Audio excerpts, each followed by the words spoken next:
How true to the game was episode 2 of HBO's The Last of Us? Today we're going to react and discuss episode 2 of HBO's adaptation of the best-selling video game The Last of Us. The beginning of the episode starts off with a police officer locating a scientist that is well known for studying fungus. He takes her to a lab where they prepared a specimen for her to examine and kind of get insight from her. When she finds out that the specimen that they are giving her is from a human, she did not believe it. So the police officer took her into the room where they had this lady that was infected.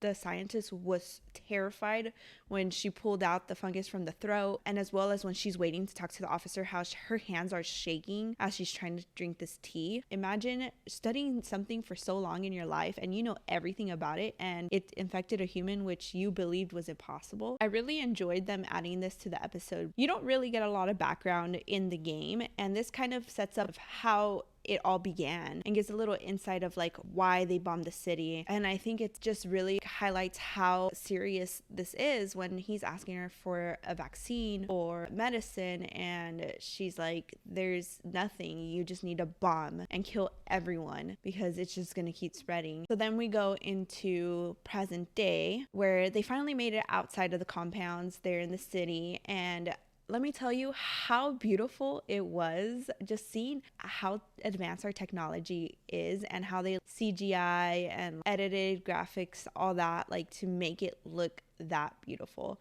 like the details, and you would assume that that was real. When comparing the game to the episode, it is still in the right track of how the game went. The first difference that I noticed, it's in the daytime, whereas in the game it is raining and dark and gloomy, and turning it sunny and bright, they did it on purpose on HBO's part because they want to show how destroyed the city looks like. It's easier to see, appealing to the eye for the viewer. Another thing that I noticed was when they get to the top of the hotel in the episode, they see a group of infected on the floor, and I love how Tess describes how they're all connected.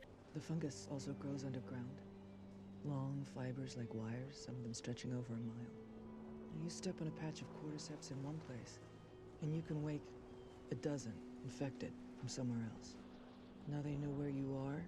Now they come. That later plays into the episode. It is still very similar to the game that they end up at the museum, and that is where they get into the fight with the clicker, and spoiler alert, Tess gets infected.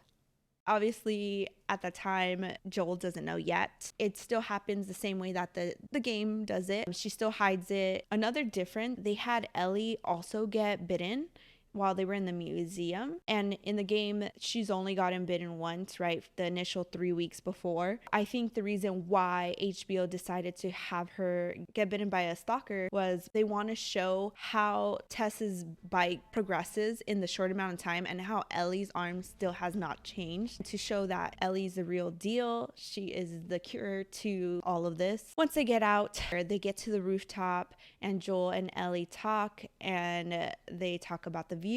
So I really love that they kept that exactly the same. So they get into the building where the fireflies are supposed to be, and they're dead. And so this is exactly the same in the game. You see the similarities again, how Ellie finds out that Tess is infected, seeing the heartbreak in Joel's eyes. A big difference, okay guys, a big difference is who shows up to that building. So in the game, Fedra shows up, and Tess tells them, this is my last stop. I will hold them off. I need you guys to run. Like, you guys need to run. Get her to Tommy, and he will figure it out. In the episode, it's actually the fungus informed all of the stalkers in the city that they were at that exact location. So they all came running. And Joel looks out the door and is like, oh, shoot, like, all of them are coming.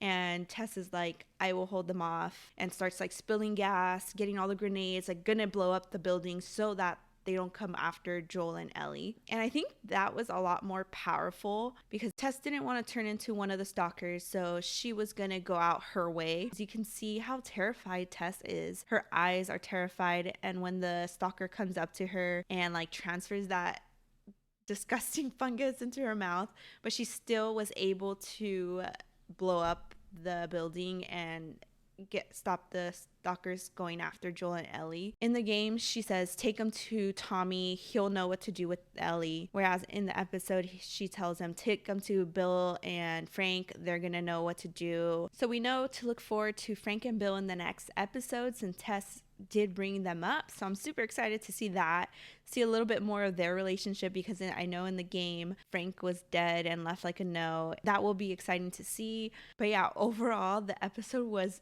great, does not disappoint, keeps you on your toes. I'm really enjoying the episodes so far. I feel like they're really true to the game with some alterations to keep the viewers interested and also fill that empty spaces that you would be doing in the game, like crawling around, looting, and all that. Let me know your thoughts. Did you like the episode?